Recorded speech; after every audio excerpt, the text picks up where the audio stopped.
যে রিট হয়েছে, আমরা কয়েকদিন আগে আমরা বিভিন্ন সোর্স থেকে এবং সোশ্যাল মিডিয়াতে এসেছে যে ওনার একটা পাসপোর্ট আমরা দেখেছি, যেটা ভানুয়াতুর নাগরিকত্ব ওনার রয়েছেন, এবং হলফনামায় এই দ্বৈত নাগরিকত্বের বিষয়টা গোপন করা হয়েছে।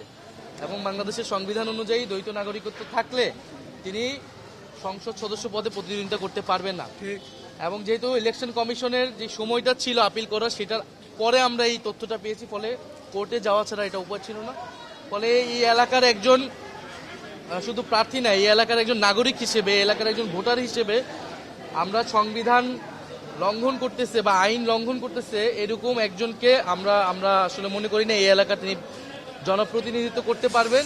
ফলে আমরা এই জন্য কোর্টে গিয়েছি যে বিজ্ঞ আদালত এই বিষয়ে আরো অনুসন্ধান করে তারা এই বিষয়ে যে আইন রয়েছে সংবিধান অনুযায়ী তারা রায় দিবেন। এবং আমার পক্ষ থেকে আমাদের আইনজীবী ফোরাম যারা রয়েছে তারা এই বিষয়ে কোর্টে রিট করেছে। আমরা তো আইনের শাসন চাই, ফলে আইন যেটা বলবে, এখন আমরা বিভিন্ন সোর্স থেকে এটা ভেরিফাই করেছি, এখন এটা বাকিটা আদালতের বিষয়। তারা যাতে এইটা আসলে সম্পূর্ণ সত্যতা নিশ্চিত করে যেটা সত্য, যেটা ন্যায়, যেটা আইনসঙ্গত, আমরা সেই ফলাফলটা যাচ্ছি। এটা কার পক্ষে বা বিপক্ষের বিষয় না। আপনি যদি প্রতিদিন শুধু দেখেন যে ঢাকা 11তে আছে আসনে, আপনারা চাইলে আমরা একটা রিপোর্ট আপনাদের দিতে পারবো যে প্রতিদিন নাহিদ ইসলামের কতগুলা বিলবোর্ড, কতগুলা ব্যানার, ফেস্টুন ছিঁড়ে ফেলা হয়, নামিয়ে ফেলা হয়।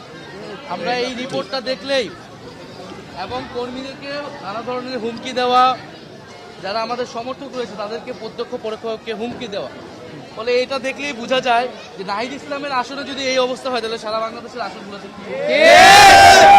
এটা করে আসলে আমাদেরকে দমাতে পারবে না।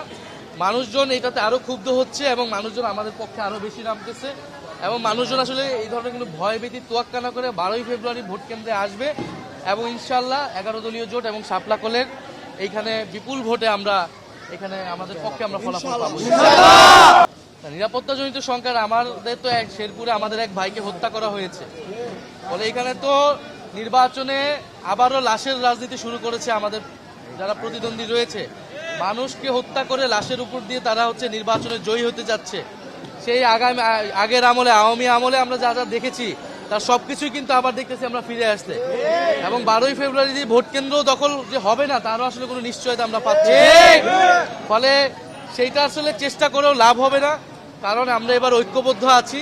12ই ফেব্রুয়ারি ইনশাল্লাহ আমরা আমাদের জনগণের যে ভোটাধিকার, সেই ভোটাধিকার আমরা রক্ষা করে আমরা 12ই ফেব্রুয়ারি ঘরে ফিরবো ইনশাআল্লাহ। নির্বাচন কমিশনের কাছে আমরা অভিযোগ দিয়েছি, অন্তত 3-4 বার অভিযোগ দিয়েছি এই ব্যানার ফেস্টুন ছাড়া তারা কোনো ব্যবস্থা নেয় না। না, তারা তো এখন মানুষ কখন মিথ্যার আশ্রয় নেয়, কখন আসলে আইন ভঙ্গ করা শুরু করে, যখন সে সঠিক উপায়ে পারবে না, এই কারণেই তারা এটা মিথ্যা আশ্রয়।